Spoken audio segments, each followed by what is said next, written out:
He's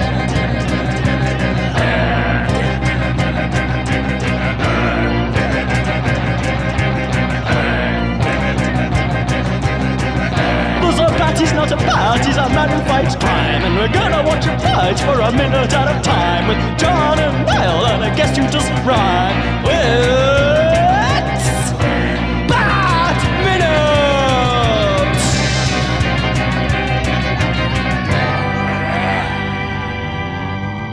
Hello everyone, and welcome once again to Bat Minutes of the Phantasm. This is the podcast where we made a vow to talk about each minute of Batman Mask of the Phantasm 1 minute at a time, and we've kept it so far. I am one of the hosts, Niall McGowan. And I am your other host, John Parker. For the second time already this season, we're only 10 episodes in, we have written basically the same introduction, Niall. You've stolen it from me. You've crammed it into my brain. What crazy random happenstance, John. People will think this is like a bit. It's not a bit. We don't speak about the intros. But yeah, we're here today with guests, as we usually are, but with one guest who's been here before and a new guest as well. So we got a whole smorgasbord of guestly content. I don't know where I was going with that. Anyway, we have from Malkovich, Minute, the prior guest, Austin Pryor. Hey. I see what you did there. Yeah. Good to be back. Hey, and we're also from, I don't know, what do you want to say, Rob? Dick Tracy Minutes or the All-Star Superman podcast? Or both, because you do both. But yes, Rob O'Connor. I heard my name. I thought you were saying something. Oh, I have a lot to say about these lines. So, we're talking to the audience, and there's a tombstone with the audience written on it. Only the dead listen to this show. Oh, well, actually, that'd be great to get the that. Audience. Yeah. Oh, this is always dead. But yeah, just so might as well just jump in here. But I will say, of course, we're here to talk about minute 10 of Mask of the Phantasm, which opens with some ghoulish gossiping and ends a minute later with some vocal foreshadowing. But hey guys, welcome. I think this is the only time this has happened where there's 3 Irish people on the show. And usually I'm like the only one, so this is great for me. I'm outnumbered. Yeah. And you're like, you live in Liverpool, John, so you're like honorary Irish. Yeah, I'm an honorary Scouser and I'm an honorary Irish person, right? Come on. Yeah, well, it comes to the territory. I mean, like Liverpool's basically an Irish enclave in England. And I know that's like a running joke, but no, it's true.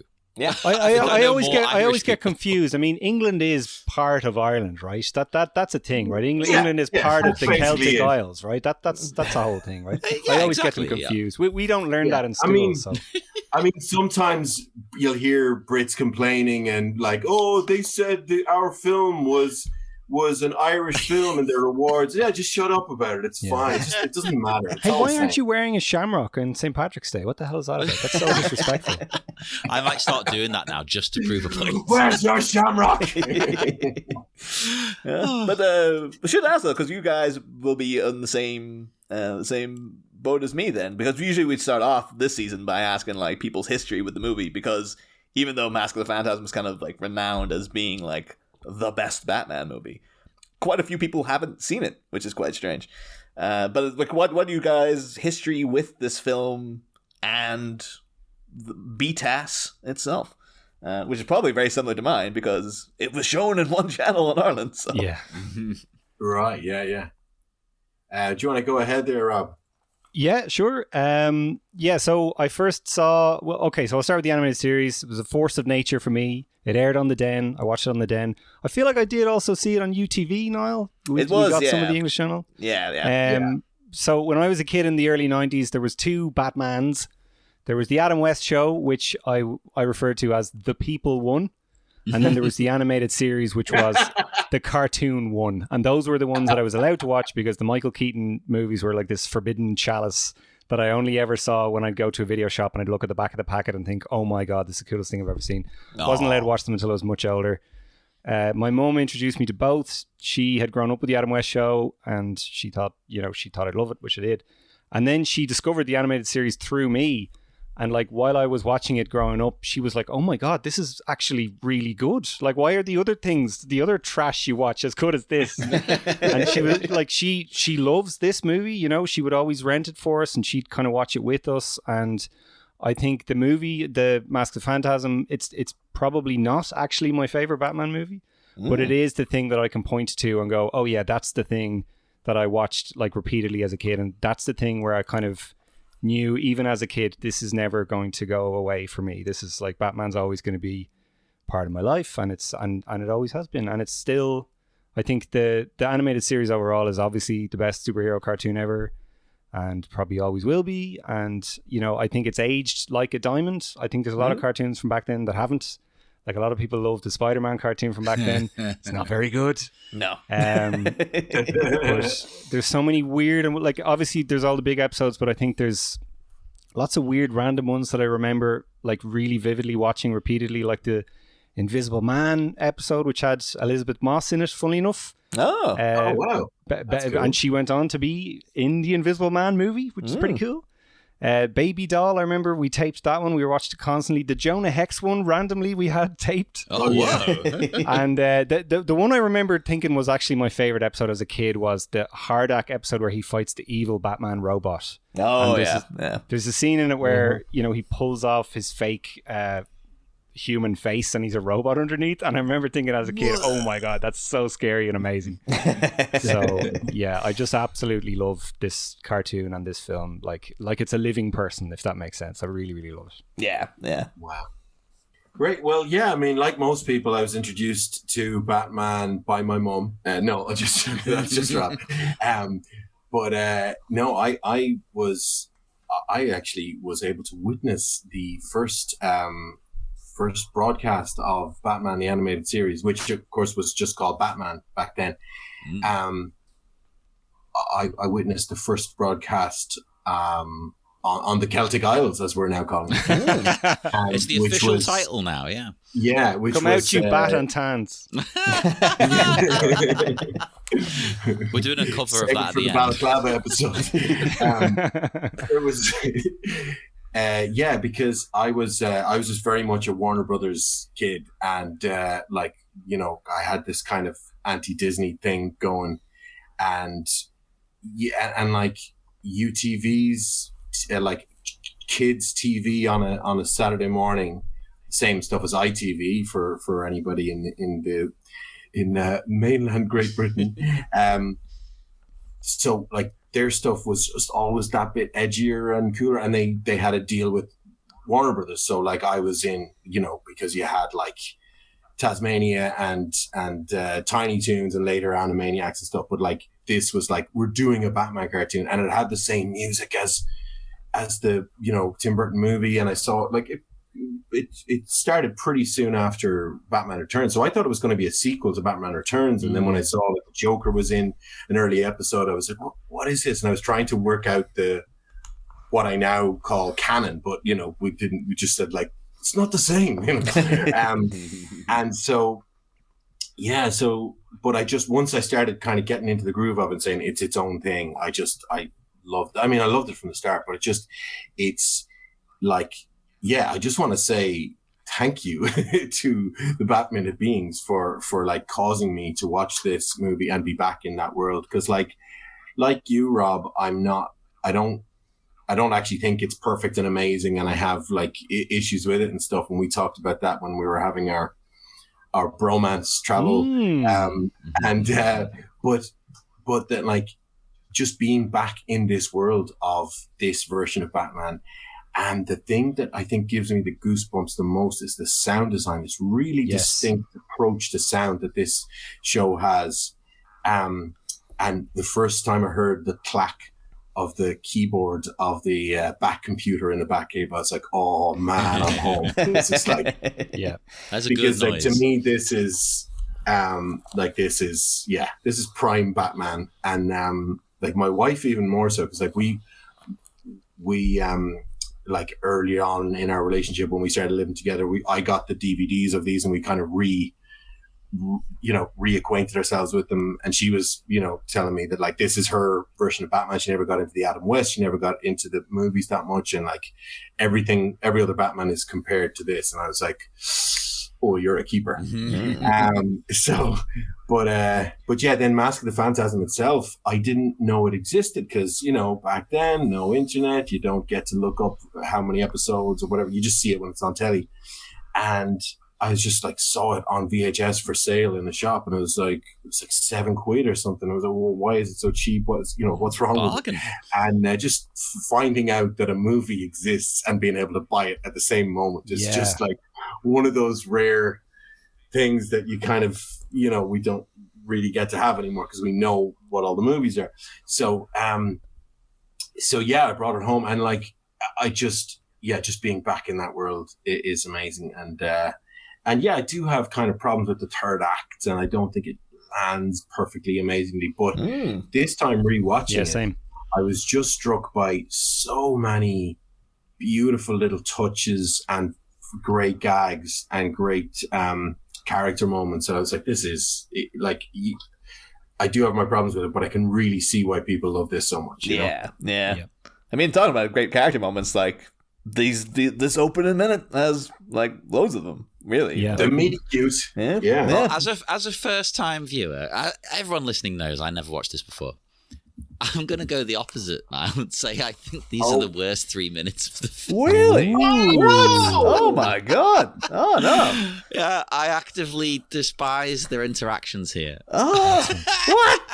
Oh, by all means, like, what's the beef? By all means, be wrong. I mean, we're gonna go through it, bit by bit, but to cut it short, I find the dialogue and their exchange and their misunderstanding to be really clunky and confusing. And who the hell wrote this? Please rewrite this. It's bizarre.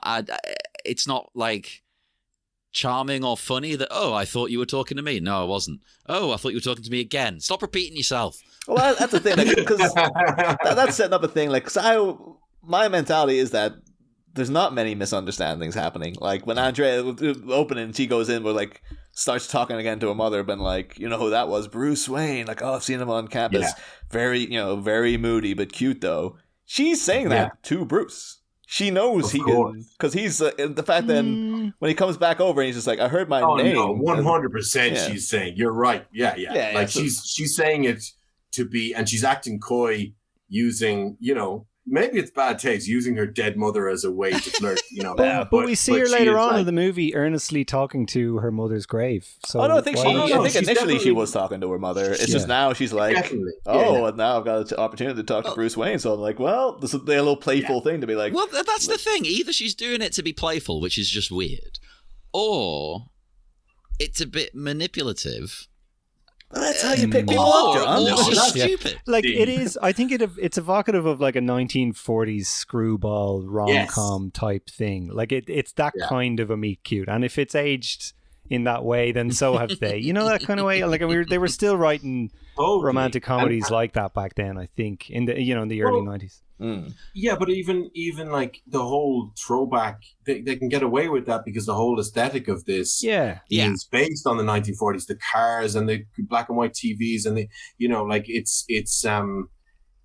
and definitely like this acting the kind of the way this scene is written and performed and everything is very arch and very like one big eyebrow. My kind of observation about it is that, like, if you made this in live action, you would have to substantially rewrite it. But this is using its meaning. You'd have to say, so that just happened. Yeah. Well, no, that's the thing, though, right? Because what I found odd and clunky, that's probably the best word, clunky and awkward, is that he keeps, no matter her intention, he keeps thinking she's talking to him. And then realizes she's not, even if she is. Well, so he leaves, and then it happens again.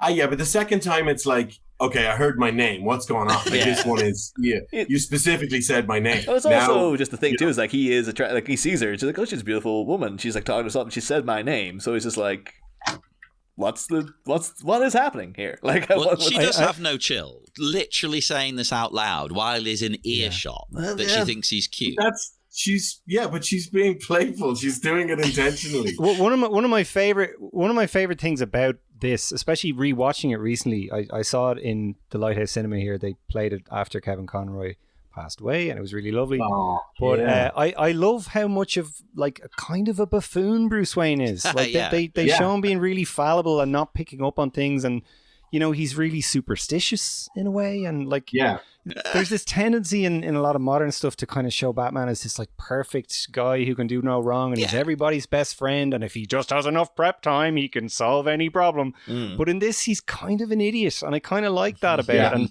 And I think that extends to like he just doesn't know anything about women, and there's that lovely bit where she presses down the collar on his jacket. Like, because he just didn't even know. Like, it harkens back to kind of the Michael Keaton stuff a little bit, where he just doesn't really know how to act like a person because he's so obsessed with being Batman. Well, I wasn't too sure of like Jiu-Jitsu is no joke. I wasn't too sure, like, because the popped collar, I wasn't like.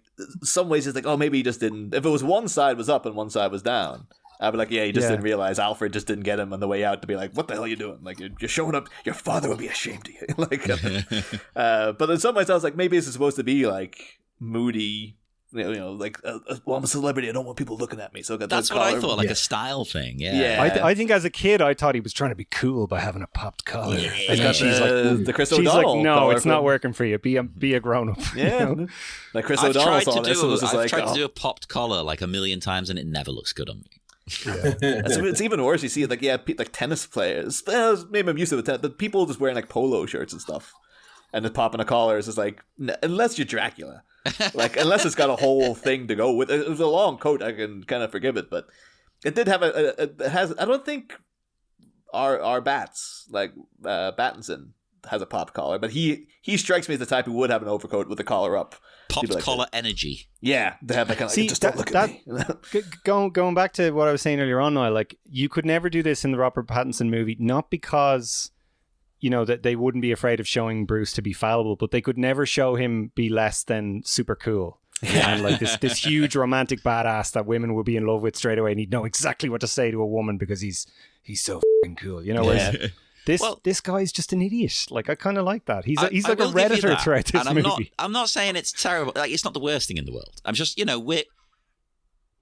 we're having to nitpick here. So I am nitpicking a bit. Where if I was just watching this like a normal human being, I probably wouldn't be as, annoyed. But I am as confused as Bruce. I'm just like, what is going on? But this comes from someone who has said already on this show, unless Niles edited it out, that I actually want more romance in this movie. I think it needs another 20 minutes. My biggest note for the entirety of the DC animated universe is more romance, like less. Like the biggest problem with that Superman show is they do not do a single thing with Lois Lane, played by Dana Delaney from this movie. Yeah, of course. She shows up a lot in that show, and they never really explore the love story, the romance, or anything. They occasionally sort of show them dating in the Justice League stuff, but it's a huge missed opportunity, I think, and that's true of a lot of those things. It is a shame because you can see what. Their logic, whether you agree with it or not, is, well, we're targeting this at young boys. They're not going to want to see that. I think they probably would. I don't think they'd care. There was loads of romance in things I was a young boy in the 90s. I loved love stories and stuff. It wasn't, Yeah. I mean, one of my favourite movies was Ghostbusters, and half of the plot of that is a love story.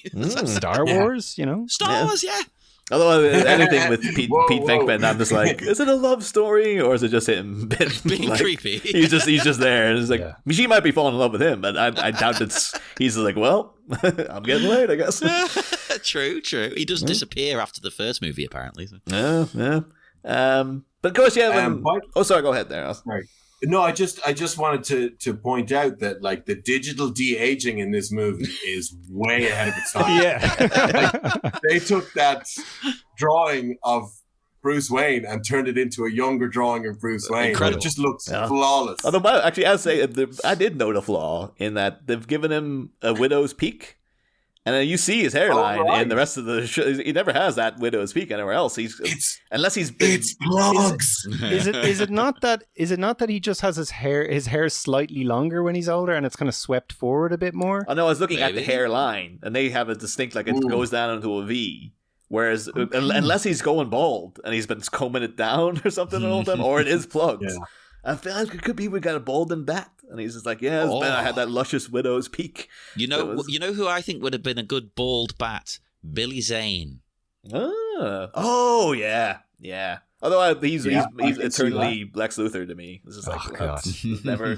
One of my pet peeves is the whole Billy Zane should play Lex Luthor thing, because I think like if people could just like leave aside what he looks like, is he actually that good? Like, could he actually do justice? Like, all we're basing it on is Titanic, and he's kind of ridiculous in that movie. Hey, I love it. As of recording, I literally watched it 2 days ago. It's a masterpiece. He does a great You're my villainous. fiance.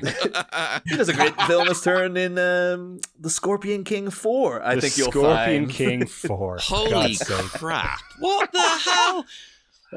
I have That's a only movie I watched didn't one, know and I'm exists, happy despite with the that. existence of the internet.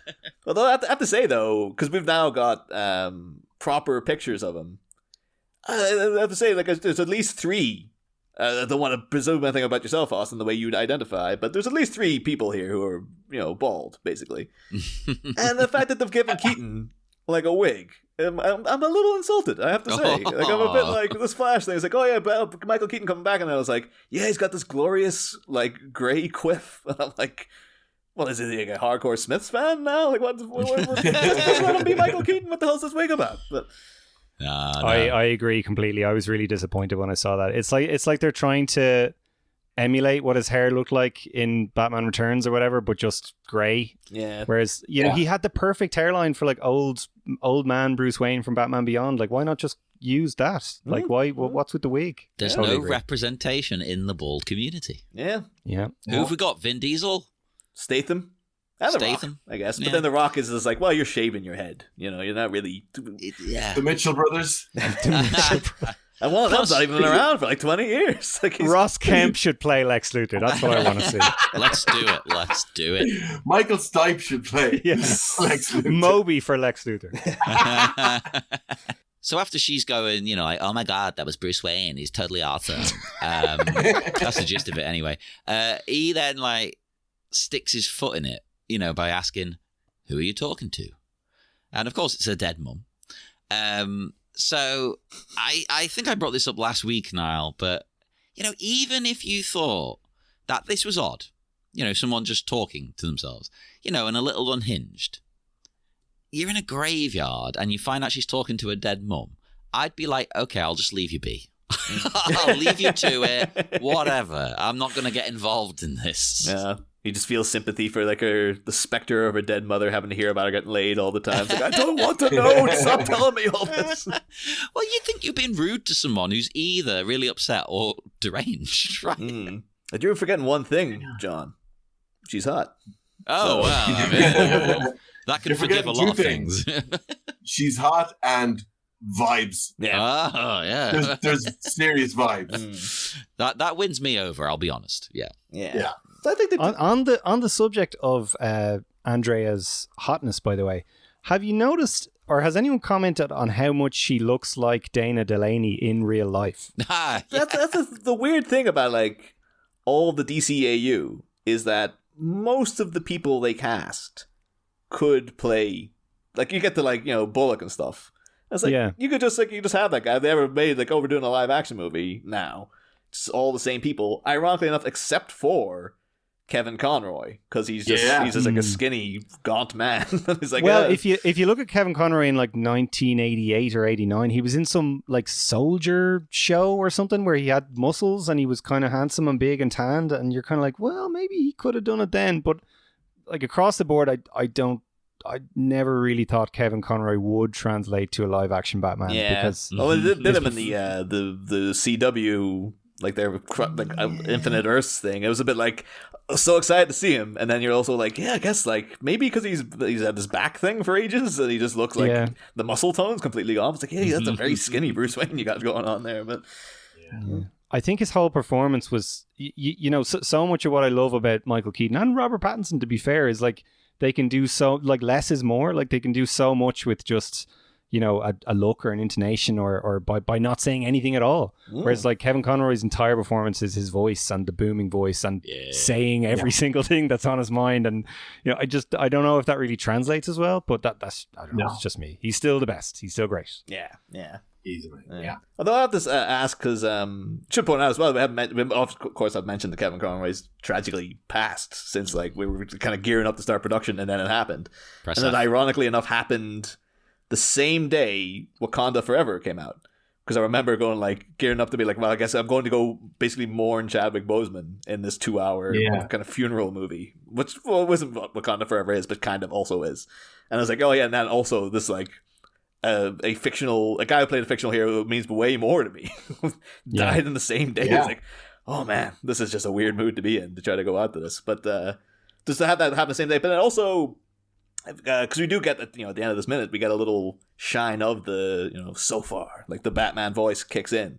But have you guys heard Winston Duke, who of course is in Wakanda Forever, his take on Batman in that the David Goyer scripted Batman Unburied thing that was like a Spotify exclusive podcast and stuff? No. I think I listened to the trailer of it. I don't recall. I remember thinking it was kind of okay or interesting. What was it? Well, that's the thing, because it's actually I would actually highly recommend people listen to it, because it's a good mystery, Batman story and stuff. But like, it's just like Winston Duke talking normally is like, that's a great Batman voice. He's got a real like, yes, it's me, it's me, Winston Duke. Yeah. And then he goes into like, hey, everyone's Batman. He's like, yes, it's me, it's Batman. Oh, no. And he's full going on, like, beyond the Christian Bale voice into like, did you not get the memo about like what everyone kept saying about the Christian Bale Batman voice? It's like, oh, people loved it, right? It's like, it was amazing. So just would love to see a scene of Christian Bale or Winston Duke doing the scene. Then it's like, oh, so have you kept your vow so far? Yes. Nice coat. But it's oh god, it's an odd choice for an entire group of people to work on that, knowing the reputation, and be like, no, that's great, yeah, keep doing that, Winston. Just like, it's like he has the voice, just have him speak normally. But no, it's become a thing now. Batman has to talk like this. I still maintain Christian Bale in Batman Begins had like a perfect Batman voice. He sounded great in that one, and it was only really in The Dark Knight that they kind of fumbled it somehow. Like, and then he keeps doubling down on it. It's very, very strange. But no, you'll be in a bad itself forever. Well, that's another good thing about Robert Pattinson. And yes. I praise him left and right every time since we've seen it. He doesn't go overboard with like a crazy voice. No, not at all. No. But I don't know. He's like, Robert Pattinson gives me the vibe that he's disguising his identity by just barely talking. And when he does, he's kind of whispering and mumbling. Yeah. And that's as Bruce Wayne, basically, when he's out in public. Oh, yeah, but then when you hear him like with his actual identity, it's pretty much the same. Yeah. Although I'm keeping track, though, because one of the big notable things about, of course, Kevin Conroy's interpretation of the character is that his normal speaking voice is the Batman voice, and he puts on the Bruce Wayne persona. But you see in these flashbacks here, talking to Andrea, he does have, like, his Bruce Wayne voice is the voice he's speaking in now, which I like because it's kind of indicating that he has some sort of mental snap, basically. When he decides to become Batman, he's just like, the voice just, it's like, this is now the way I talk. I am now this other person. And it's basically when he puts on that mask in the cave and stuff, it's just like, that's Bruce Wayne completely dead. And now, and then it's like, well, I have to reanimate this voice, basically, because people remember that I used to talk like that. Or it's just like a thing he slips back into when he's in public. But I like it then, is the fact there's so much of a seismic shift within him. And that Conroy's he's obviously decided to go like, well, I can't have him talking as Batman right now, because that would be weird. Or you could go that it's like, little boy, billionaire, always had to live up to his, like, people's expectations of his family name, and always had to have this front of this, Bruce Wayne was always a character, and like he let his true self come out in the form of Batman. Yeah, it's just like, we can't let our son know, the world know our son has such a gravelly voice that we've been the whole time. Exactly. I really like that interpretation now, because I've always favored the idea that it's more complex than just, oh well, Bruce Wayne died the night his parents died and he's actually just Batman the whole time, and Bruce Wayne's just...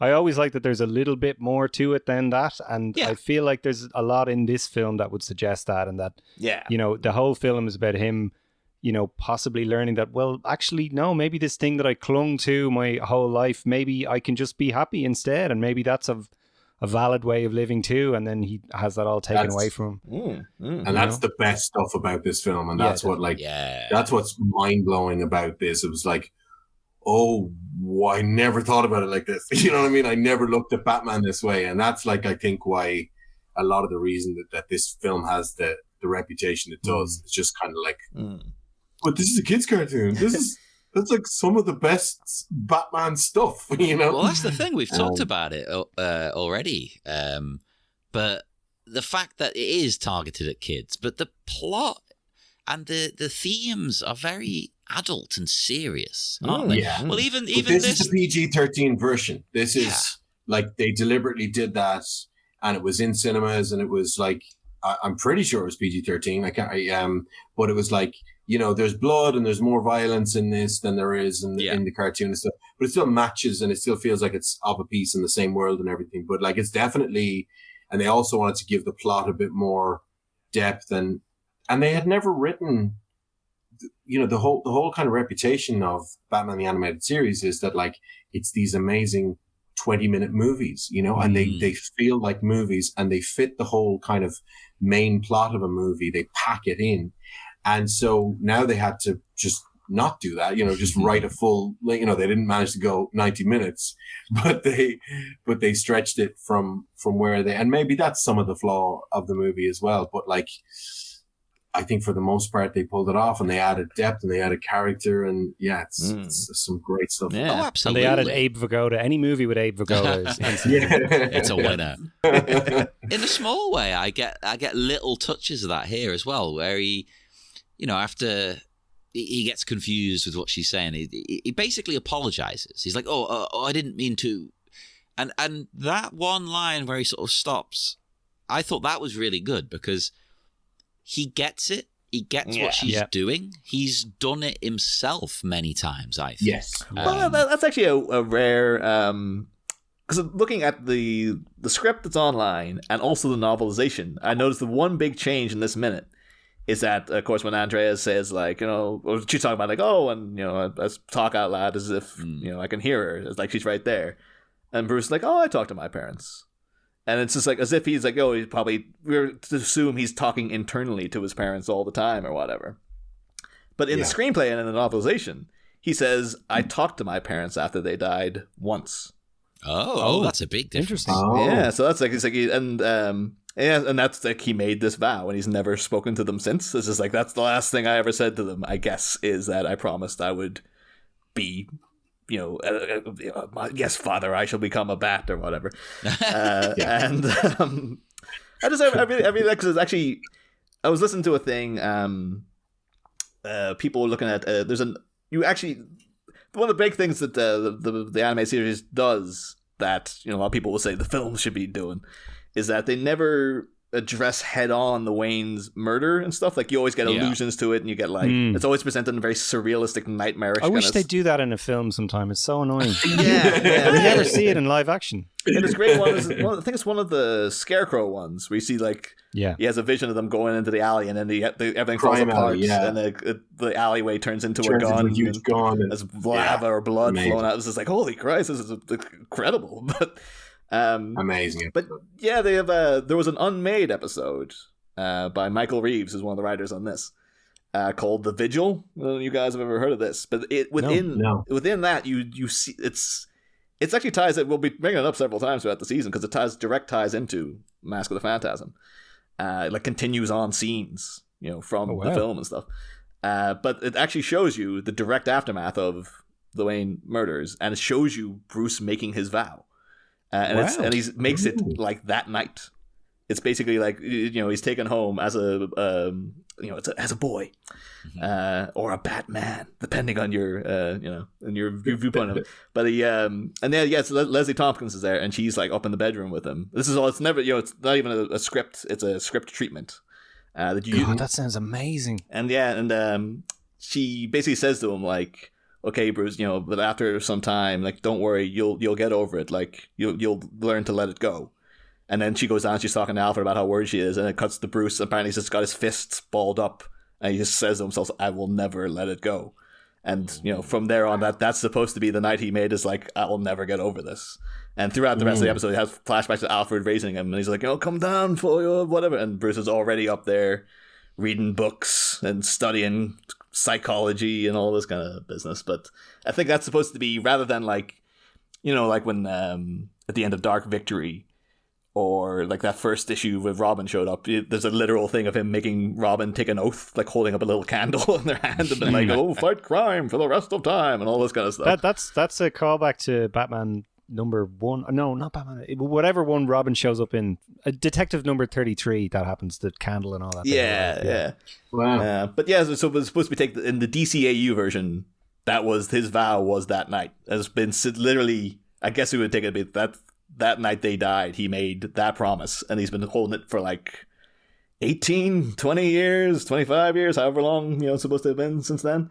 That's amazing. Yeah. That's really cool. I'd love to read that. Where can you find that? I could actually got it through listening to other people talking about it on the Superhero Stuff You Should Know show. Oh, yes. That's a good show, yeah. And they had to get it through the Wayback Machine, because they're like, yeah, it's been erased. It was on Michael Reeves' website way back in the day, and it's been since erased, but we've managed to track it down, and here's basically, they go through beat by beat what's in there and stuff. Shout out to, there's a Super Friends episode from the late 80s called The Fear. And I think it was written by Alan Burnett, or someone who was really involved in the animated series later on. And it's basically the flashback. It's a Scarecrow episode of like Super Friends, which was kind of a Justice League type show.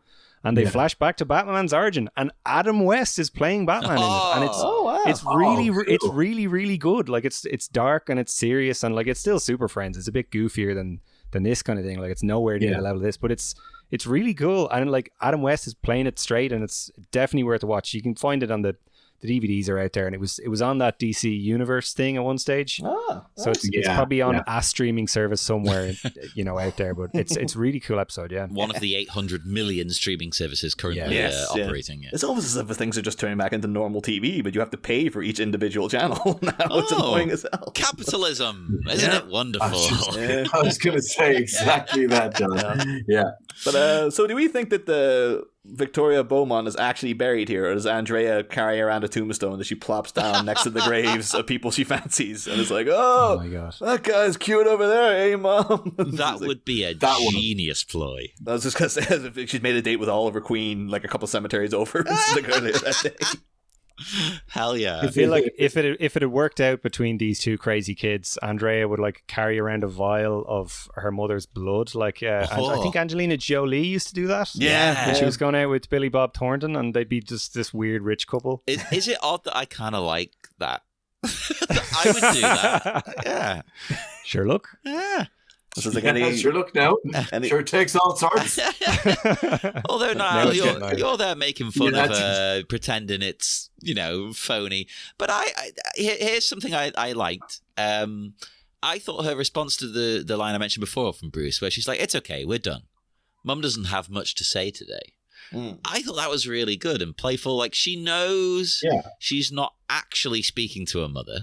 It's kind of symbolic. Which is much more realistic, and it made me like her a lot more. Yeah, it's a comfort thing. Like it is. Like, she's imagining what her mum might say to her, which is kind of nice, isn't it? It keeps her alive in your thoughts without relegating her to histoy. As a character thing, too. Look at that, John. You've turned around on this. Yeah. No. I mean, it's still the worst minute of the movie. Also, to add layers to the character, too. Of course, she's speaking for her mother in her mind during this scene, imagining what her mother would say back to her, and then she literally is speaking for her father later. Yeah. And she's impersonating him as the Phantasm, like using his voice to Yeah. so it's as if they thought about these things when they wrote them down. So Well, There you see, go. even someone who's critical like me can find the good. And that's what we're here to do. We're not here just to slag things off, you know. It's so interesting that you don't like the dialogue and like absolutely valid and all that. But my experience watching this film is always, wow, they really don't make them like they used to, because the dialogue in the newer DC animated stuff it's nothing like this. It's just totally flat and generic, and it just feels like they printed off, a comic panel and then they just siphoned it down as best they could. Well, that's the thing. If I was comparing it to a lot of current things, would this stand out as bad? Probably not. No. Yeah, well. One thing I really like though is the way, again through the animation, they have there's a little bit of a power play in the way they're walking, because yes, I wrote that down as well. Yeah, because she takes off, she's like, and then Bruce he scoots to catch up with her, and he puts his hands in his pockets, and they have this kind of little moment of like, okay, so we're walking, and I've been cool about it, because he likes her, he wants this conversation to continue. Yeah, but I found that too much. That's too strong. Don't do that, dude. It's creepy. I don't know. But again, he's an idiot. He's trying to impress this girl. He doesn't know how, because he's a buffoon. I can get on board with that. He's a fool. Yes. But as it goes on, then though, once he starts talking about I made a vow, it's like she stops, and then because he's Batman's one-track minded, he's the one tearing on ahead, and then she has to jump in front of him to be like, "Oh, a man of mystery." Like you see the kind of the what they call in Seinfeld, the hand. It's going, who has the upper hand in this relationship? The hand swapping back and forth all the time over here. Hey, well, if someone says to you, I have made a secret vow, no matter who you are, you're going to be like, I have to know what you're talking about.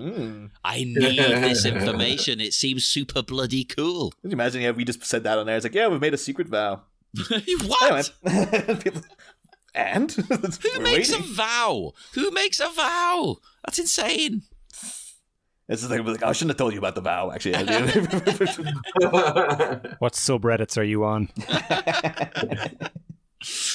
But then when she asks, have you kept your vow? He says, so far, which we've already mentioned 50 times, so I'll just breeze through that. His little smirk when he says so far, and that chin stroking, I was like, I don't like it. His smug aura mocks me. You see... Again, his vow was sorry. No, you go ahead, Alison. His vow was bros before hoes, and he's kept that so far. And now he's thinking, maybe not. Well, that's the thing, right? Because the smirk and stuff also made me think that inside he's going, yeah, but if you're ready to get down and dirty with me right now, I can scrap that vow. That could be, yeah. He's just like, well, the way I kind of read that was like, he's been so clueless throughout this whole scene, and then she finally references the vow, and he goes, so far, and he kind of strokes his chin, and he looks up, and he's like, yeah, I'm pretty cool, man. It's like, and that is a thing that we never really address about Batman in most versions, is that he fucking clearly loves himself, and he brands everything with his own little logo, and so he clearly has this idea in his head that, oh yeah, I'm gonna become this vigilante, and it's gonna be the coolest thing ever. It's like veering into Lego Batman a little bit. And what I love so much about this scene and the whole romance in this film is she's disarming all of that, and she's like tearing away all this toxic masculinity notions he has about himself and just be yourself, man. Well, that's the thing. I don't think he thinks he is cool. He thinks Batman is cool. Exactly. Yeah. He thinks the whole Batman of it all, or the vigilante man, whatever he's planning to do at the moment. I think that's kind of fun. Yeah. Although I did enjoy your reading, John, of like him being like, well, so far, but I'm ready to give it up. If you want to get in the back of your car right now, I mean, there was a subclause about chastity, but I'm ready to throw that right out. Want to know my secret identity? And then years later, when he meets Catwoman and Talia and a plethora of other women, he's like, "Oh no, I got rid of the chastity clause a long time ago. It's totally cool. It's totally cool." Oh, especially for Catwoman. Jeez. Yeah. But we'll note as well, actually, in the mise en scène, as they're approaching the gate too, we see on the gate is an angel with a sword. And I was just like, is it just like ominous Gothic Art Deco, decoration? It's like, could be, but then also one of these characters becomes like an avenging well, both of them become avenging angels of some sorts, but then one's literally an angel of death with a friggin' knife on her hand the whole goddamn time. So it's one of supposed to be a little bit of foreshadowing there in terms of like. I like that. Yeah. I did look up specifically who the angel with the sword. Because you hear sometimes about angels with swords and stuff, and it always seemed a bit weird to me. Be like, I thought the angels are all about peace and stuff, but then the more you look into them, not so much. Oh, Yeah, some of them are literal wheels with eyes. He's got that man, but wow. Apparently, this could be an angel with a sword. Is typically supposed to be the archangel Jophiel, who was the angel that chucked Adam and Eve out of the Garden of Eden. So, considering that this is Bruce's paradise, and he's getting injected at some point down the movie, could also be foreshadowing of that if you were to interpret it that way. That's got to be. That's too much of a coincidence. That's really cool. Yeah. I also just like the idea too, though, that there was an angel. Like, I always assumed in my head that was God, just booming voice was just like, "Do you get the hell out?" But the fact that an angel came down to be like, "All right, do your talking while you're walking. Get out, get Like out." a bouncer. You've had enough. Come on. Tapping him in the ass with a sword. Come on, get moving at him. Get on out of here. Don't you come back. Like, throwing them out, and then you see behind them, like Barney, just Adam and Eve appearing again behind them. Yeah, good riddance to you. Yeah. Oh. But I mean, yeah. Does anyone have any other notes for minutes 10? I have one more. Do you want to go first, Austin? Go. Oh, I was just going to say I've written down economic storytelling.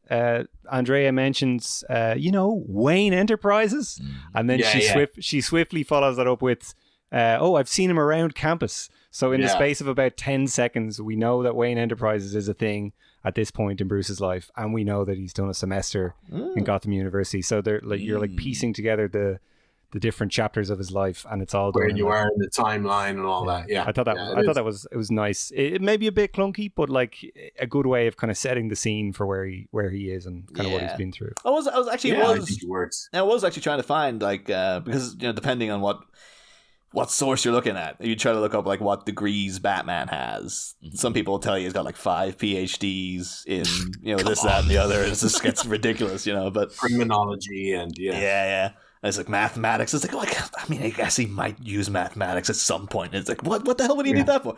But yeah, it seems in the DCAU continuity, they seem to be. There's some people who've really broken it down, and they're able to go. He leaves Gotham at 18.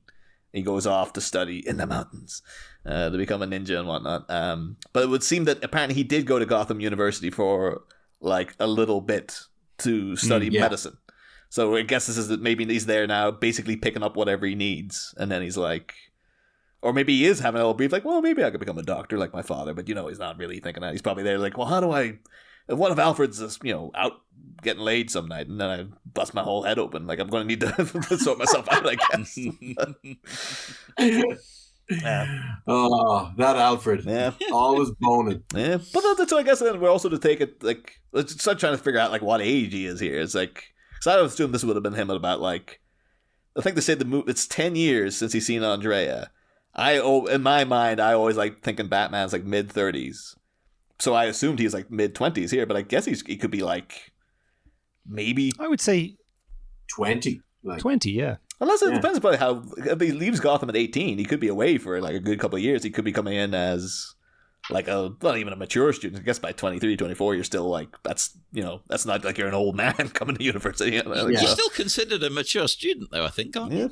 Mature student is 23 over here anyway, yeah. He's got his bus pass. Andrea's got the car. He's like, no, I got a free bus pass. Oh, I want my bus pass already. God damn it, I have to spend £90 a month on mine. That's, I mean, we knew a guy who's frequently on the show, and he kept that like popping on buses going student. He kept that going for about 10 years after he graduated. Well, how can you argue? Student is a certain age. Well, I'm currently a student. There you go. Well, there you go. Yeah. Are you flashing the pass though? When you ever get to this? I flashed the pass. I didn't get my bloody student ID till like 2 weeks ago, but yeah, I've been cheap cinema tickets. And I had seen you on campus, Austin, but very moody. I thought, but mysterious. Yeah, cute though. Thank you. I was just like, are they just going to leave out the cute bits? Thanks a lot, guys. How could we? Come on. How could you? Is right. No. Do any of you talk to yourselves or other people that you're talking to mentally, but do it out loud? Constantly. Good. Yeah. Good. All day, every day. Obviously, when there's other people around, I try not to. And you're criticizing this scene, John. It's just your life, man. I defended that part of it. Because when people say, like, and a couple of people have said this to me, like, oh, I hate it when they talk out loud in films. It's such a contrivance for the audience. And I'm always like, yeah, nobody would ever do that. And let me tell you, when you live on your own, you do it a lot, because why not? Why not? Why wouldn't you? Yeah, but I think it's like maybe an ADHD thing as well, because it's like, if I say something out loud, it helps me remember it, and I can put it in a different part of my brain, well, then so it's that real. I'll be able to compare it. Yeah, exactly. Yeah. Whereas if it's just thoughts, it's like flickering away. I definitely do that with phone numbers, actually, now that you say it. I have to say them out loud so that I'll Say them out remember loud. them. Good. Yeah. Why would you have to remember a phone number? Are you from the 90s or something? Yeah. Remember those days. When I'm trying to send a fax, Oh, yeah. Or when you're beeping someone. I had to explain to my cousin what a beeper was the other day, and it took me ages. They just couldn't get their head around it. They were like, what? It's kind of like a text message. It's like a phone, but it can't do anything. Yeah. Like, Kim Possible, this could never be made today. Now it's like the theme tune wouldn't make any sense. I've written down as well the love theme. The whole score just running throughout this minute. So lovely. Yeah. Like they said the love theme is kind of just gently sprinkling in the back, and then you hear the Bruce Wayne kind of legacy music, and Shirley Walker is just so good in this. And I think one of the biggest kind of misremembered facts about the animated series, everyone always says, and it had the Danny Elfman music.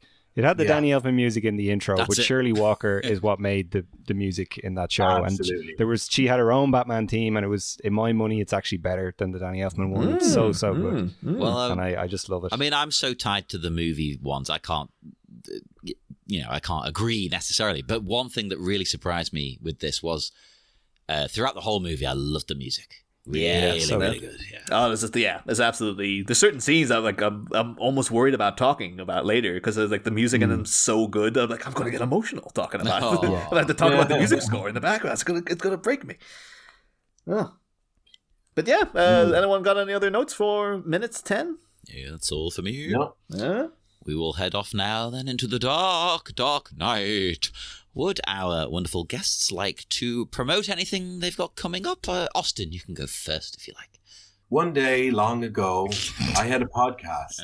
You can find it at malkovichminute.net. Hey. And it's still technically going. Technically? Come on, it's coming back. It better do. Occasionally work on it. And other episodes will happen someday. Hey, that's what we want. malkovichminute.net, and you'll get all the social media links there as well. Hey, brilliant. Check that out. And Rob, what would you like to? I know Niall's already mentioned some of your stuff. Yeah, so my main baby is All-Star Superfan. We have episodes up there all the time. We did an interview with Dan Reba, who directed a lot of Batman the Animated Series, and I think he worked on this film. It was a really, really interesting interview. Talked a lot about the episodes of that. And then my other thing is Dick Tracy Minute, which is on extended hiatus, but we do have, I think there's 8 episodes up there. A lot of fun. We are planning on talking about the weird thing that Warren Beatty did recently to hold onto the rights. So stay tuned for that. But yeah, you can check those out in all the usual with places. your co-hosts Parker Johnson, who I for ages thought was just John's alias. Under it's like this is the worst. Look what kind of smoke are you trying to throw in my eyes, asshole? I've been going behind your back. I can confirm he is a real person, yeah. Yes, so we will say goodbye now from me, Parker Johnson. Sorry, John Parker. We will head off into the dark night. Speak to us on Facebook at the Bat Minute Listeners Cave, Twitter at Bat Minute, Instagram the Bat Minute, and why don't you head to the Sleepy Charlie Media TeePublic page to buy wonderful merchandise. And we will see you again on Wednesday for more Bat Minute of the Phantasm. Next time, First Night. And I mean the kind with a K. Just not the terrible Sean Connery movie. Identities are discussed before a duo bonded by death dearly departs. Worrisome weather causes a Wayne to wince. And a distinctly dark dilettante takes to the rooftops for an uncaped Crusaders coming out party. There's a little trouble below a big hat as we dash across the haberdashery on Wednesday. Same Bat Pod, different Bat Minute. Must have top, stiff it,